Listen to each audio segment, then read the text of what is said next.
Há muito tempo atrás, lá em 1920, existia uma área rural conhecida como Fazenda Bálsamo e pertenceu à senhora Lourença Diogo Ayala. Nesta fazenda tinha um riacho com o nome de Córrego do Bálsamo.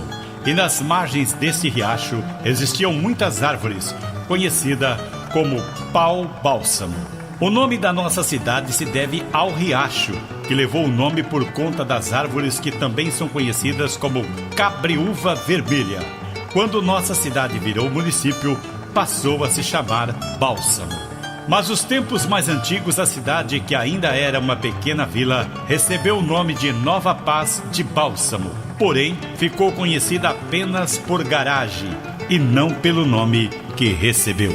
É que naquela época, em 1920, não existiam estradas. Então, Feliciano Sales Cunha, que estava abrindo uma estrada entre Mirassol e Tanabi, a pedido do fundador da nossa cidade, Cândido Brasil Estrela, construiu uma garagem, uma espécie de pousadas para viajantes. Depois desta construção, todos começaram a chamar a nossa cidade de garagem. Você quer mais uma curiosidade?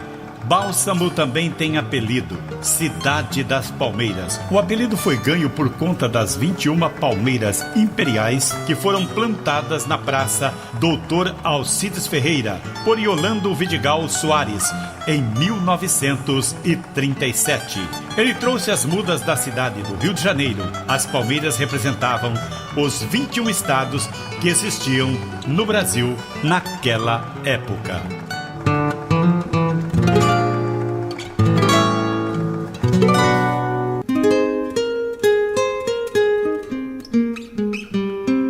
Olá, amigos de Bálsamo! Mais uma vez estamos aqui para mais um programa Memórias Balsamense, com o apoio da Prefeitura Municipal, através do prefeito Carlos Eduardo Carmona Lourenço, e também o apoio da Câmara Municipal de Bálsamo, através do seu presidente José Donizete Claro da Silva, e todos os vereadores. Estamos aqui para dar prosseguimento na história da cidade de Bálsamo, porque você merece. E a cada dia, pessoas ilustres vão chegando e nós vamos aí entrevistando essas pessoas para você conhecer um pouco da nossa história, de como a nossa cidade foi construída. E hoje nós temos o grande prazer de ter aqui com a gente uma pessoa ilustre, uma pessoa maravilhosa, amiga da cidade de Bálsamo, aliás, balsamense de coração, Dora Alice Zamarioli Girelli. Nada mais, nada menos que a filha do nosso grande primeiro prefeito de Bálsamo, Dr. Denir Zamarioli. Boa tarde, minha amiga Dora. Que prazer ter você aqui do nosso lado para contar um pouco da nossa história. Boa tarde. Eu quero agradecer em nome dos meus irmãos Dilson Perdigão Zamarioli e Deise Maria Zamarioli a esse convite em nome de meu pai, que será homenageado, pois morou muitos anos aqui, foi o primeiro prefeito. Tenho o maior orgulho dele ter sido, ele está fazendo parte, fez e continua fazendo parte, né, nossa família, dessa comunidade. E agradecer a todos vocês, a você, Denir, que leva o nome do meu pai em homenagem a ele. Com muito orgulho. Uma coisa que eu também tenho muito orgulho. E a todos aqueles da Prefeitura e da Câmara Municipal que estão envolvidos nesse lindo trabalho. Obrigado, Dora. Começando a nossa entrevista, então, com essa apresentação maravilhosa. Eu estou até emocionado de estar aqui do teu lado, porque eu jamais imaginei que um dia eu ia te entrevistar. E você, você é meu pai aqui, que é o nome dele, né? A gente se sente em casa aqui.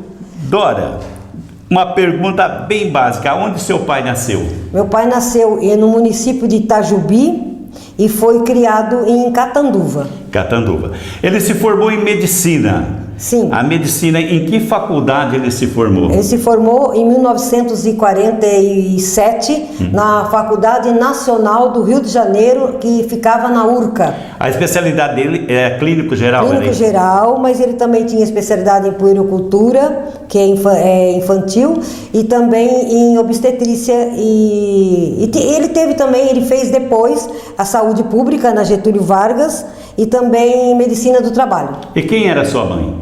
A minha mãe era carioca, como eu também sou, minha irmã também, porque ele foi fazer a faculdade no Rio e conheceu minha mãe e se casaram lá.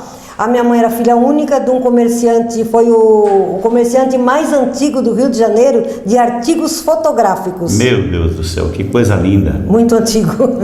Aí como é que o seu pai veio parar em Bálsamo? Então, quando ele se formou no Rio, o cunhado da minha avó, da mãe da minha mãe, ele era brigadeiro da aeronáutica e quis que ele fosse trabalhar lá como médico. Mas o pai do meu pai, que era nessa época já estava em Araraquara, ele tinha um irmão aqui em Mirassol, e esse irmão falou: não, traz o Denir aqui para uma vila que tem aqui perto, chamada Bálsamo, que não tem médico, ninguém quer ir para lá, precisa alguém com coragem. E incentivou, e meu pai era louco para vir em lugar simples, onde tivesse zona rural para ele plantar. Ele não pensou duas vezes e abandonou tudo aquilo que ele teria lá no Rio e veio para cá. E veio parar em Bálsamo. Aqui em Bálsamo ele se tornou um médico muito famoso, que as pessoas, qualquer dorzinha que sentia, era o Dr. Denir que tinha que curar. Só tinha ele, né? Só tinha ele. Na realidade, nasceram 2 gerações nas mãos dele. Mãos dele. Isso. E eu lembro que a gente era criança, toda madrugada batia aquele tempo não trancava, não tinha portão trancado, entrava e já batia na janela do quarto dele que dava pra frente. Doutor, precisa levar lá no sítio, lá como chama? Do Tatu, não sei aonde, que tinha, e lá ia, ele levantava, se trocava, se estava chovendo caía a ponte dos corgos, não podia passar, aí ele ia na garupa do cavalo do cara do sítio que vinha buscar, fazia partos e atendia as pessoas com lamparina. Quantos partos foi feito com o trator parando na porta da sala, a mulher ficava lá para ter o nenê e o trator que iluminava para ele poder fazer o parto. Olha, essa história eu conheço bem, porque o parto, gente, eu gostaria de deixar bem claro aqui, vou dar um relato aqui, viu, com a sua licença, que é você entrevistado, mas eu nasci nas mãos do Dr. Denir Zamarioli. Ele foi lá no sítio fazer o parto da minha mãe, porque se ele não fosse lá, eu não estaria aqui e nem minha mãe estaria viva para ter se salvado na época lá no parto que foi meu. Por isso que eu levo o nome de Denir, justamente porque meu avô fez questão de fazer essa homenagem ao Dr. Denir. Sinto muito emocionado, você nem tem palavras, mas vamos continuar. Foi coisa de Deus isso. Isso, foi, exatamente. Bom, Dora, a maioria das pessoas que tem mais ou menos a sua idade tem uma história sobre os partos, que é o que nós estamos falando. Sim. Você tem noção de quantas pessoas que nasceram na mão do seu pai? Olha, quantas eu não sei, mas naquela época ou eram nas mãos das parteiras, ou então dele, não tinha outra saída. Certo. E não tinha recurso nenhum, difícil, porque hoje em dia vai para o hospital, tem todo aquele aparato, lá não tinha nada. Era na raça mesmo, como Deus queria e mandava brasa, e graças a Deus, chegou a nascer gêmeos e não sei, ele tinha tantas histórias que ele contava, mas não foi fácil, mas graças a Deus tudo corria bem, né? Graças a Deus. Bom, seu pai então veio para Bálsamo em 1948. 1948. Isso. Agora vamos entrar na história da política de Bálsamo, porque naquele tempo, em 30 de dezembro de 1953, Bálsamo foi elevado ao município pela Lei Estadual 2456, que entrou em execução 1º de janeiro e a administração, entretanto, continuava a cargo da Prefeitura de Mirassol. Isso. Só que as eleições municipais para a instalação dos poderes executivo e legislativo de Bálsamo se realizaram em 3 de outubro de 1954. Isso. Votaram naquela eleição 1.098 eleitores. Como é que seu pai foi indicado para ser o primeiro prefeito de Bálsamo? Primeiro que ele, junto com um grupo de pessoas daqui que lutaram para emancipar Bálsamo. Certo. E foi difícil porque na hora de fazer a demarcação que fala, né, do município, com Monte Aprazível, Neves Paulista, Mirassol e Tanabi. Certo. Tinha muitos problemas. Você sabe que é brigar com gente grande. Isso. E eles batalharam, lutaram e conseguiram. E como ele estava nessa equipe e ele era um dos poucos naquela época que tinha a formação universitária, porque era muito difícil naquela época as pessoas do interior de se cidade que era uma vilinha, é o padre que era formado, um ou outro, muito difícil. Então, acho que acharam que ele já vinha com uma história uma bagagem, né? Um conhecimento, e indicaram e ele topou. Ele não era muito de política naquela época, mas ele topou e ele concorreu com João Hadi, né? Ele concorreu com João Hadi, que chamava o apelido era João Barulho. Eu acho que era isso mesmo. Era isso mesmo, E os dois, só que o meu pai se candidatou pelo Jânio Quadros, que era candidato a governador do estado de São Paulo, e o João Hadi pelo Adhemar de Barros. Adhemar de Barros. Isso, e o símbolo era vassourinha, e do Adhemar era um galinho. Certo. Mas era uma briga que vocês não têm ideia. Os comícios... Então a eleição foi acirrada. Foi. Nossa, tinha muita briga. Era uma coisa muito estranha naquela época. Porque em Balsa era tão pequenininho e foi feio. Os comícios nos sítios que era fogo. Poxa, e a cidade inteira. Mas era emocionante porque todo mundo se envolvia, né? A turma tinha conscientização. Parecia que o povo queria realmente que a cidade se emancipasse, que ficasse um município para crescer, para desenvolver, estava precisando disso. Exato. Então foi muito interessante. Foi interessante. Mas aí se as inimizades que tiveram durante a campanha, ficou todo mundo amigo de novo, tomava cerveja no bar todo mundo junto, graças a Deus foi assim. Exatamente. Ô, Dora, a campanha política, ela era feita com comícios no sítio e tal, mas tinha shows, tinha alguma dupla que cantava, tinha naquele tempo parece que usava esse tipo de coisa, né? Isso, a dupla que era contratada era daqui de Bálsamo, Raminho e Arlindinho, que era o Nadir Canada e o Arlindinho, né? Formaram a dupla, Raminho e Arlindinho. Inclusive eles fizeram uma música para chamar da campanha do meu pai, eu não lembro direito, eu tinha o disquinho, meu pai emprestou pro Nadir. Gravaram um disquinho? Gravaram um disquinho naquela época, você imagina, em 1954. Noção de tudo era mais difícil. E no comício essa dupla, eles iam, cantavam, faziam um auê. E muita gente, os Lourenços estavam sempre junto com meu pai, o vô desse que é prefeito aqui, o João Lourenço, sempre junto com meu pai nas campanhas, exatamente. Que maravilha, Dora, que coisa maravilhosa mesmo. Você trouxe aqui umas histórias que nem eu sabia, viu? E olha que eu estudo muito o município de Bálsamo. E eu vou te falar aquilo que eu já te contei. Eu tinha 5 anos de idade, né? Em 54, né? E eu decorei todas as musiquinhas do Jânio Quadro, né? Você decorou? Decorei toda. Jânio Quadro, paulista de Mato Grosso, o seu governo é um colosso. E que é assim, varre, varre, vassourinha, vai varrendo a bandalheira, que o povo está cansado de viver dessa maneira. Com 5 anos eu decorei. E meu pai tinha um serviço de alto-falante e estava desligado, porque no dia da eleição não se podia fazer propaganda, como até hoje. Proibido. Era assim, pois eu não fui lá escondido de todo mundo, com 5 anos, liguei o botão e comecei a cantar as músicas. Foi uma correria, né? Os amigos do meu pai, doutor, pelo amor de Deus, sua filha está lá fazendo. Meu pai quase me matou. Para mim era normal, né? Mas para você era normal. Era uma garotinha de 5 quase que meu pai era caçado antes de ser eleito. Ser eleito. Mas que maravilha. Bálsamo naquela época possuía 37 estabelecimentos comerciais e 20 industriazinhas naquela época. O pessoal acho que fazia consertava sapato, era considerado como indústria, alguma coisa assim. Você lembra qual foi a escola que você estudou aqui em Bálsamo a primeira vez? O grupo escolar quando eu entrei com 7 anos, naquele tempo entrava com 7 anos. Certo. Era onde é a prefeitura hoje. Era um prédio tão ruim, tão feio, caindo aos pedaços, que quando chovia era horrível, gente. Parecia que as paredes estavam todas rachadas e ia cair em cima da gente. Tinha um pátio enorme, um terrenão enorme lá. Mas quando meu pai, você sabe que meu pai não ficou os 4 anos como prefeito. Porque ele lutou para conseguir o centro de saúde para Bálsamo, que não tinha. Quando ele conseguiu com o Jânio Quadros o centro de saúde, nenhum médico quis vir para cá. Ninguém queria vir. Ele era o único. O que ele teve que fazer? Ou ele ficava com o prefeito e não adiantava nada o posto de saúde sem o médico. Então o vice dele era o Zé Geraldes. Certo. Ele renunciou para assumir o posto de saúde e o Zé Geraldes continuou por mais 2 anos. Então, aí você vê a humildade de uma pessoa como o Dr. Denir, que deixa o cargo de prefeito para não abandonar a saúde do povo da cidade. Porque não teria razão dele esforçou tanto para conseguir trazer o posto de saúde e depois ficar sem médico. Ô, Dora, outra coisa que eu vou perguntar, não sei se você pode me responder essa pergunta, porque você era muito pequenininha naquele tempo, mas como é que pode um prefeito começar a administrar um município assim, do nada? Ele contava que tinha uma enxada e um rastelo.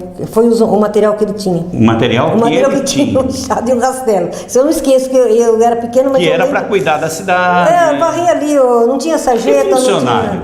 Para pagar funcionário? Como funcionava, será? Olha, eu não sei como foi, mas deve ter sido muito... Quer dizer, você vê hoje a corrupção tá aí, né? Mas como naquela época? Você acha que alguém... Como fazer corrupção naquela época? Ao contrário, tinha que dar para a prefeitura, tinha que ajudar. Tinha que ajudar. Fazer o povo, todo mundo ajudava, gente, era uma coisa tão Olha, porque bonita. para começar a se estruturar, para assim, a partir de agora eu vou administrar, mas eu não tenho nada na mão para administrar. E meu pai ia muitas vezes para São Paulo, ele chegou a brigar dentro do gabinete do Jânio Quadro, porque eu não sei o que ele queria trazer para cá e o Jânio não queria dar, ele brigaram, xingou o Jânio Quadro e veio embora, falou, não quero mais saber desse governador. Ele voltou, minha mãe ficou nervosa com isso daí, mas por quê? Ele lutou para conseguir tudo que ele pôde, mas ele ficou só 2 anos, né?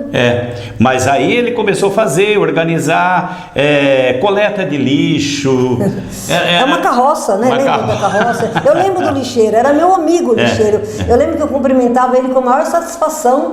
E um dia uma pessoa, que eu não vou falar o nome, da minha idade, quando eu fui cumprimentar o lixeiro, ela falou, você tem coragem de ficar cumprimentando um lixeiro? Eu falei, eu tenho o maior orgulho de cumprimentar esse homem. Tá vendo? Esse é um trabalhador, é um amigo do meu pai, eu falei. Nossa. Mas tem pessoas que... infelizmente... Mas eu tenho o maior orgulho disso. Com certeza, a gente vai ouvindo essas histórias e até a gente fala, meu Deus do céu, mas...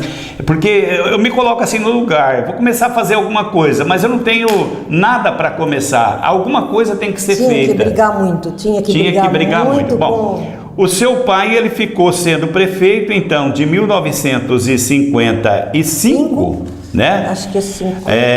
Aí 56, 57, 58, mas quem terminou o mandato foi o senhor José Bento Geraldes, porque seu pai foi para o posto de saúde. Um homem maravilhoso, uma família que eu respeito muito aqui de Balso Geraldes, um amigo, um homem honestíssimo, foi maravilhoso, tenho só boas lembranças dessa família. Nossa, então aí até hoje. Até hoje. São famílias que se enraizou aqui em Bálsamo e também se fosse da minha família, isso. Como funcionava o serviço de alto-falante que era do seu pai naquela época? Então, era dali, na salinha de espera do consultório dele, no prédio onde nós morávamos também no fundo, na frente era o consultório e na sala de espera dos pacientes tinha uma mesinha que era um era filho do Sana, não sei qual deles, que começou a ser locutor lá, e o irmão do Vadão, o Luiz. O Luiz também foi lá, começou lá também como locutor. Então tocava música, igual que o Vadão deu continuidade muitos anos depois, oferecendo música, avisando quando morria as pessoas, colocava aquela música, Vaya com Deus, minha vida. Era triste isso daí, todos dizendo, morreu, quem será que morreu? Era assim. Então, e na época da campanha não podia fazer por ali, tinha que fazer fora, né? Ali era apenas para fazer, porque teria que ser igual para os dois, então ali não valia isso. Mas eu que fui a pentelha, que fui lá e fez aquela arte. Fez aquela arte. Bom, o seu pai continuou, depois que ele saiu da política, muitos anos sendo médico aqui em Bálsamo. Continuou até 1971, apesar que em 67 ele foi para São Paulo, na Fundação Getúlio Vargas, a faculdade, fazer o curso de saúde pública. Aí ele ficou em 67, fez o curso, aí ele foi nomeado para coordenar em 68, 69, a campanha de erradicação da varíola do estado de São Paulo. Vacinou de casa em casa, estado inteirinho. com aquele aparelho chamado Pedojet, que parecia um revólver, lembra? Certo, já tomei daquela Foi vacina. todo mundo vacinado com aquilo. Aí, terminado a campanha em 69, em 70, ele foi nomeado diretor técnico do Vale do Paraíba, da divisão do Vale do Paraíba. Mas ele ficou alguns meses lá e já foi nomeado para diretor regional. Ele queria São José do Rio Preto, porque ele poderia continuar aqui em Bálsamo. Mas não deram Rio Preto para ele, deram a mais disputada de todas, que era Campinas. A política de Campinas, onde o Quércia era o prefeito naquela época. Ele foi nomeado lá e pegou uma bucha danada, que aquilo estava uma baderna, você não tem ideia. Ele sofreu ali, hein? Mas ele conseguiu fazer muita coisa boa para a cidade. Aí Bálsamo começou a ser conhecida também por aí por causa do seu pai, porque da onde é esse médico? Veio lá de Bálsamo. Onde fica? Onde Naquela fica? época eu não Perto sabia. de São José do Rio Preto. Aí todo mundo sabia. Aí todo mundo sabia. Seu pai também foi secretário da Saúde do Estado. Em que ano? Foi em 82 até acho que março de 83, mais ou menos. Qual era o governador? O governador que assumiu quando o Maluf saiu, que é o José Maria Marinho. José Maria Marinho. Mas inclusive ele não foi nomeado, ele nem conhecia o José Maria Marinho.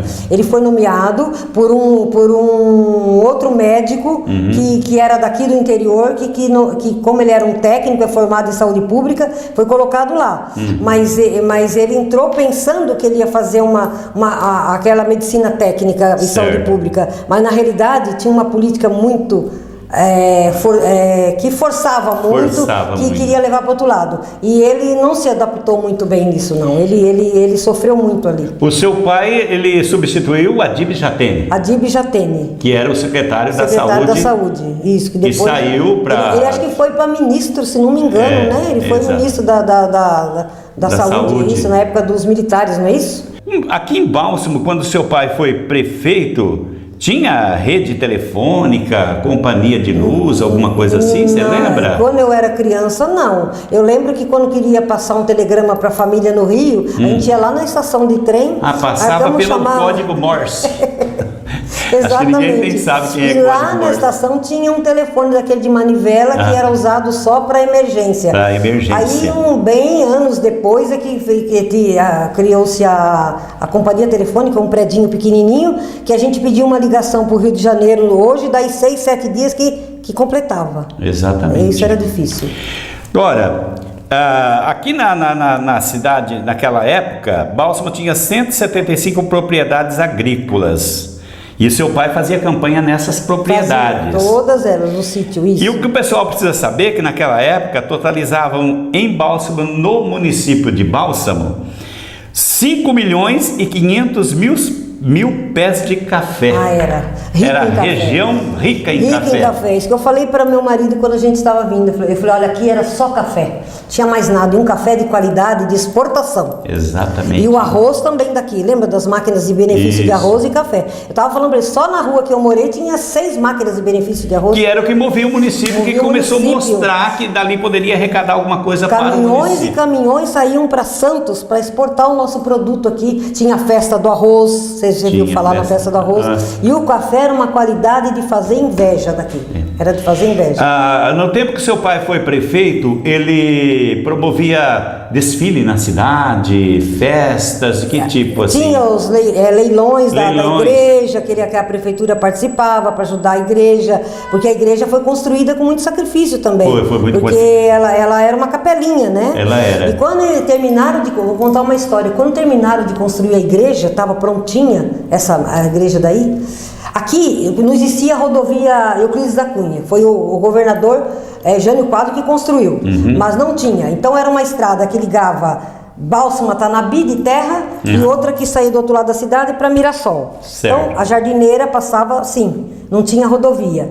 E o gado, a essas estradas de terra também era estradão de passagem dos boiadeiros com o gado. Boiada. Isso, aquelas boiada de 800 boi. Berrante tocando. Tudo. Então o que acontecia? Vira e mexe, parava a cidade, eles avisavam antes, todo mundo fechava as portas, passava a boiada, vinha lá de Tanabi, passava perto da praça, ia até sair para Mirassol e ir embora, para onde ia. Que as boiadas passavam dentro da cidade. Dentro da cidade. Um dia, essa igreja tinha acabado de ser colocado no piso, tudo. Eu lembro como se eu era pequena, mas eu lembro como se fosse hoje. Uma gritaria na cidade, estourou a boiada no centro de Bálsamo. O jardim que tinha acabado de fazer, as guias, em menos de 10 minutos destruiu tudo. Parece um terremoto. Certo. Você já viu uma boiada estourar? Ah, boiada estourada é perigosa. Não, é um negócio que não tem explicação. Não tem explicação. E aí eles entravam por dentro, eles ficavam sem rumo, né? Eles ficam perdidos, sem rumo. Isso. Eles entraram dentro da igreja, os ladrilhos destruiu tudo, foi feia a coisa, teve que recomeçar tudo. E por causa desse acontecimento, há uns anos, quando eu mexi com teatro lá em Bauru, eu escrevi uma peça chamada Vida de Peão, homenagem à boiada, ao boiadeiro, ao peão de boiada de estrada, que é o verdadeiro peão, que comia poeira, que era macho para valer, porque era difícil essa profissão. Exatamente. E eu fiz essa homenagem de que eu via aqui em Bálsamo. Que maravilha! Você é formada, você é teatróloga? Eu sou formada em História e Geografia e fiz Sociologia também.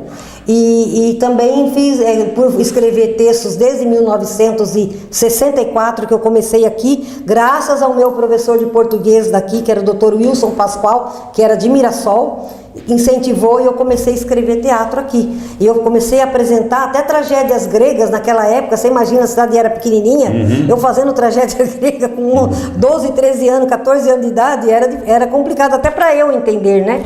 Mas a gente foi para Cosmorama, fomos para Tanabi, fomos na TV Rio Preto, antes, agora é Record, a TV Rio Preto, o Vadão era o prefeito, nós ganhamos quase 2 horas de espaço na TV para levar o teatro nosso, levar a mulher mais bonita de Bálsamo, levar a criança mais charmosa de Bálsamo, levamos o prefeito, foi o momento de Bálsamo. Isso ninguém lembra, ninguém lembra. Eles deram 2 horas. Isso é muito importante o pessoal saber. Muita gente não lembra, o Vadão lembra bem disso. O Vadão lembra bem. Deixa eu te fazer uma pergunta. Hoje você mora na cidade de Bauru. Quem é seu esposo? É o Antônio Gilberto Girelli, é campineiro. Porque quando meu pai foi ser diretor regional da saúde de Campinas, né? Nós moramos lá em Campinas e eu conheci o Girelli lá. Mas quando nós casamos, ele era da Robert Bosch do Brasil, aquela indústria alemã, e foi transferido para Bauru. Então já casei e já vim embora para Bauru. Faz 41 anos que eu estou em Bauru. 41 anos em Bauru. Beleza. E quando você montou essas peças, você já apresentou elas aqui em Bálsamo, não apresentou? A Vida de Peão não, eu trouxe a Pensão Muito Louca e os anos 60 que eu escrevi em homenagem a Bálsamo, onde eu mostro o colégio, que era o grupo escolar, que era o ginásio estadual de Bálsamo naquela época, onde eu estudei, onde eu mostro a praça, onde tinha paquera, o fute que ficava a mulher de um lado onde se encontrava, o banco de jardim onde a gente namorava, eu mostrei o pipoqueiro da época, como que era, o cinema, o baile no Clube Recreativo e Esportivo Balsamense, os bailes, como é que era o comportamento daquela juventude, que se alguém beijasse na praça, o delegado e o policial vinha com a lanterna em cima. Isso era o crime daquela época, porque então eu mostro todo aquele comportamento e os personagens, eu mostrei aqui, foi muita emoção essa última vez que eu trouxe, faz uns 3 anos, ou 2, 3 anos agora. E o povo que estava na plateia chorava porque se via naquele lá tempo. Através do meu, e os meus atores vendo aqueles que são os verdadeiros que estavam assistindo e eles fazendo há 40, 50 anos atrás, foi uma coisa que não tem explicação. Não, eu tenho isso gravado, que filmaram para mim, eu tenho gravado, eu mandei cópias para umas pessoas daqui, não sei se guardaram, porque foi um momento, eu chamo O Sonho Não Pode Acabar. O sonho não pode acabar. Lá está o Dito Pipoqueiro. Você lembra do Dito? Tem o Jaime, mas você lembra do Dito Pipoqueiro? Lembro do Tá ele, o Adé, fiz homenagem ao Adé. E o Adé faleceu agora esses dias. Fica também a nossa homenagem, já que você toca o nome dele, né? Adé, jogava um futebol maravilhoso. Ele, João Negrinho. Fica a nossa homenagem aí ao Adé e a todos os jogadores daí. A gente vai começar a entrevistar todo esse pessoal. Eu fiz homenagem para ele na peça pro Adé, que era um jogador que tinha sonhos, né? Certo. E que infelizmente sofreu muito, né? Mas é um menino bom, Beleza. Que bom saber essas histórias aí. Qual é o legado que você guarda assim do seu pai? Olha, ele era muito bravo. Meu pai era chato e bravo para nós, né? Mas o que eu lembro dele assim, ele nunca distinguiu pobres de ricos, raça nenhuma. E outra coisa, nunca, isso você pode perguntar para qualquer pessoa que conheceu ele aqui. Duvido que alguém vai falar o contrário que eu estou falando aqui. Ele nunca perguntou: você tem dinheiro para pagar a consulta? Nunca. Não perguntava? Nunca. Não perguntava. E nunca cobrou dos pobres. Ele nunca falou, nunca se preocupou, nunca mandou cobrar. Nunca. Exatamente. Isso eu sei porque eu sou filha dele, eu posso falar. E outra, quando chegava Dia das Mães, Dia dos Pais, Páscoa, Natal e Ano Novo, a gente passava no Rio de Janeiro. Mas o resto, essas outras datas, minha mãe fazia o almoço, sem avisar minha mãe, ele chegava, ele falava de caboclo. Era o bié, era aquele rock, lembra do rock, o urorô? E outras pessoas da rua que eram humildes, pobres, ele chegava, a pessoa trazia, estava tudo sujo, você senta aí, caboclo. Hoje é dia de você comer com a minha família. Não falei: Denir, você nem me avisou. Eu falei: fica quieta, tem comida para todo mundo. Senta aí, caboclo, você vai comer comigo. O coração dele era incrível. Ele chegou a pegar uns moleques que ele achou na rua, tudo sujo, e falou para mim, imagina, eu era uma adolescente, ele me manda um moleque de 12 anos para eu dar banho no moleque. Ele falou: você vai dar banho nele, ele pega uma roupa do teu irmão, pode ver. Pai, eu sou mulher, vou dar banho nele. Dá um banho nesse caboclo aí. Quer dizer... Aí eu chamei meu irmão para ficar junto comigo, dei banho no moleque, dei uma roupa do meu irmão para mandar embora para a rua limpinho. Ele fazia isso. Ele tinha um coração que não era dele, né? Isso. Então, aquela hora que eu comentei que ele foi fazer o parto lá, como você disse assim, ele nunca cobrou ninguém dos pobres. Nunca. Aí não cobrou nada lá, dele ter ido lá fora de hora. Ele nunca se preocupou para tentar fazer o parto, e ele não cobrou nada. Então, por isso que meu avô disso. Falou, em homenagem ao Dr. Denir, eu nasci no dia 8 de setembro de 1956. E quando eu nasci, o dia 8 de setembro é considerado o aniversário da Nossa Senhora. Aí meu avô falou para o meu pai e para minha mãe, homenageando o Dr. Denir, ele vai se chamar Denir Aparecido, em homenagem também à Santa. Nossa Senhora Aparecida. Então eu levo o nome do Dr. Denir graças a toda essa história que eu me emociono em falar. É muito... E você sabe que eu tinha naquela época mais dois que tinham o nome de Denir também, que um do sítio também, e tinha um outro que morava aqui na cidade. Eu conheci uma outra pessoa que chama Denir, que também é em homenagem a ele Denir. Também, isso, minha mãe falava isso. É o seguinte, Dora, o Dr. Denir foi lá, fez o parto, eu nasci, aí parece que o meu avô mandou falar que acho que a minha mãe ainda estava com um pouco de febre, alguma coisa, né? E o Dr. Denir voltou lá, e através do meu choro, eu tinha 8 dias de idade, e através do meu choro, o Dr. Denir, seu pai, falou assim: esse menino tem a língua pregada, e se você deixar o menino desse jeito, ele vai começar a falar todo fanhoso e não vai aprender a falar direito, não sei o que. Aí meu pai falou: mas o que nós temos que fazer? Não, é facinho, e eu volto aqui daqui 5 dias e eu vejo aqui. Ele pegou, ergueu minha língua e deu 2 tesouradinhas embaixo da minha língua e despregou a minha língua. Tanto é que o pessoal hoje ainda fala: você virou um falador do caramba graças ao Dr. Denir, devia ter deixado você com a língua pregada. E na verdade, até a minha voz, gente, até a minha voz que hoje fala com vocês, que eu gravo propaganda, eu mexo com rádio, eu canto música de viola, eu devo ao Dr. Denir. Ai, que maravilha, isso é gratificante, né? E eu lembro também, do seu Júlio Geraldes, que é irmão do Zé Geraldes, lembra do Julinho? Lembro. Ele caiu no sítio, numa cerca, e o dedinho dele caiu quase metade, caiu para fora, assim, ficou pendurado. E naquela época, aí meu pai, ele veio no consultório, meu pai enfiou tudo no mesmo lugar, costurou e falou: não sei se vai dar certo, é um enxerto. Aí, você acredita que ficou bom? Ficou bom. Ficou? Nós só temos que agradecer demais a sua presença, porque a sua história e a história do seu pai nos engrandece muito com tudo que o seu pai fez por Bálsamo, pelas pessoas, pela pessoa maravilhosa, pela pessoa doce, amável que ele é. Não tem palavras que a gente consegue colocar para fazer uma homenagem ao seu pai. Então, de qualquer forma, eu estou aqui muito feliz em ter você aqui, tá? E que você continue sendo essa pessoa lutadora pela cultura, pela memória do seu pai, pela família que você tem filhos? Tenho dois. Dois filhos. Dois filhos, Eles dois estão netos. lá em Bauru também? Um mora em Paulínia Certo. e o outro está em Bauru, que é solteiro ainda. Eu tenho um Certo. solteiro em Bauru e o outro casado mora em Paulínia. Então você manda um abraço para eles, fala que o povo de Bálsamo gosta muito do vô deles, tá? E que nós desejamos assim tudo de bom para você. Eu gostaria que você deixasse aí um recado para o pessoal do povo de Bálsamo. Ok, eu só queria contar um Pode fato contar, que foi pode triste, contar. mas se talvez lembre. Você lembra quando um delegado prendeu meu pai dentro do consultório dele? Eu ouvi essa história, mas não sei a fundo. Eu vou só falar ouvi. o que aconteceu, porque o consultório tinha um corredorzinho só que separava da nossa casa. E o meu quarto, a janela dava para a janela da sala de consulta dele. Na véspera desse dia, o delegado de polícia estava aqui, não me lembro o nome, que eu não lembro o nome dele, ele prendeu um bêbado que caiu na praça e se machucou todo. Mas o que tem que fazer quando prende uma pessoa?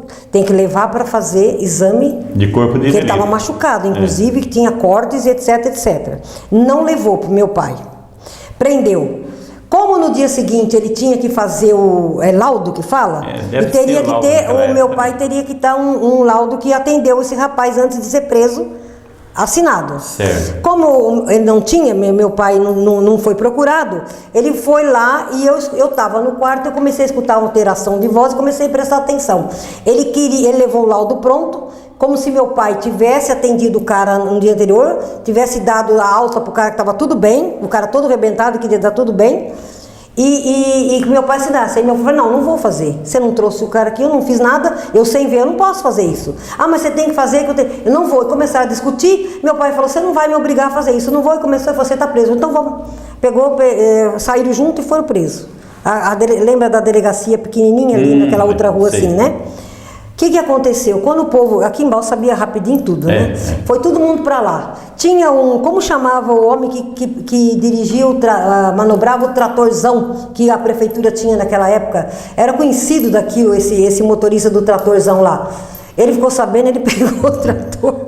O povo tudo em volta da prefeitura gritando para tirar meu pai de lá. Ele encostou o tratorzão lá e falou pro delegado: sorte o doutor Denir aí, senão nós vai derrubar o prédio. Aí depois, graças a Deus, foi tudo bem, mas você vê, e eu escutei toda essa conversa, eu escutei tudo isso aí. Para você ver, por seu pai ser muito justo, ele acabou sendo preso. Ele falou, mas vamos? Ele falou, vamos embora.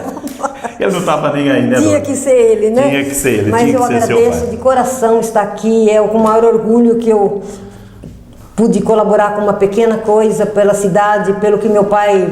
pouco que ele fez, mas que valeu muito, né? Ele fez história, ele quis ser enterrado aqui, a família dele, o túmulo dele em Araraquara, os pais, minha mãe, todos lá. Ele fez questão de ser enterrado aqui, porque a paixão dele era Bálsamo. Ele amava essa cidade, as pessoas daqui, ele se identificava com essa cidade, tudo que ele podia fazer, ele fez, e eu tenho o maior respeito e orgulho, e aqui eu considero vocês não como amigos, como minha família, porque você lembra que aqui não tinha limites a casa de um de outro, nós sempre fomos uma única família, uma cidade muito unida, quando todo mundo recebia todos muito bem, e eu ainda tenho isso no coração e vou guardar para sempre na memória tudo que aconteceu de bom para nós aqui. Muito obrigado pela oportunidade a você, Denir, e a todos aqueles que eu falei que estão envolvidos com esse trabalho maravilhoso. Isso, graças a Deus, agora a Bálsamo está nas mãos de quem está interessado em mostrar o trabalho, em melhorar a cidade, em criar coisas diferentes.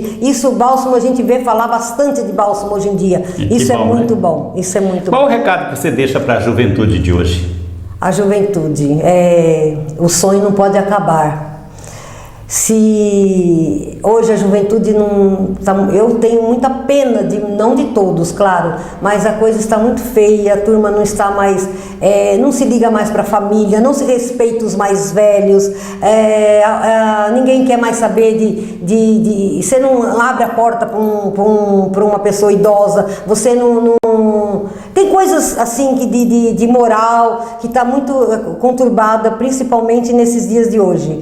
Gente, vamos respeitar a família, vamos amar o próximo, vamos lutar pelos seus ideais, sem anarquia, com liberdade, mas sem anarquia. Tem que ser liberdade e não essa bagunça que está aí, independente de ideologia. Vamos amar a nossa pátria, vamos amar a nossa cidade, o nosso povo, respeite. Cresçam na vida, seja alguém, não jogue fora a vossa juventude, porque o sonho não pode acabar. Dora, eu não tenho mais palavras para falar para você, eu só tenho que te agradecer e desejar para você muitas felicidades, que Deus te abençoe bastante, você, toda a sua família. Obrigada. Você me deixou muito emocionado, eu perdi até o rumo aqui. Eu também, tá? eu falei demais. Mas esse nosso programa hoje foi de grande utilidade, eu tenho certeza que as pessoas vão reconhecer muito.